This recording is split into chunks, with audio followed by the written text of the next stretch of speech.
And there are more South Texas schools announcing the switch back to remote learning. The Grove ISD announced the district will be utilizing remote instruction next Tuesday through Friday due to a rise in COVID-19 numbers across its campuses. Officials say face-to-face learning will resume Monday, January 25th. Taking a look now over at Aransas ISD, they'll return to remote learning beginning Tuesday as well. Most schools in the district will return to in-person learning on January 25th. Salazar Elementary will return on February 1st.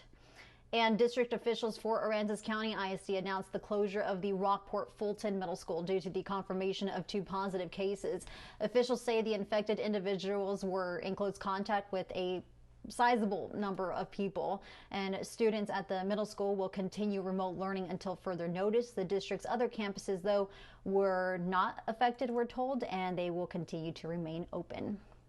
You know, and COVID-19 school closures affected a lot of campuses over last spring, and it set a lot of students back when they returned to class in the fall, and that's according to a new report by the TEA. The agency is surveyed roughly around 650,000 Texas students, and it found between March of last year and the start of the fall semester, kids lost about 3 months of instruction time on top of the normal 2.5 months that they lose for summer break.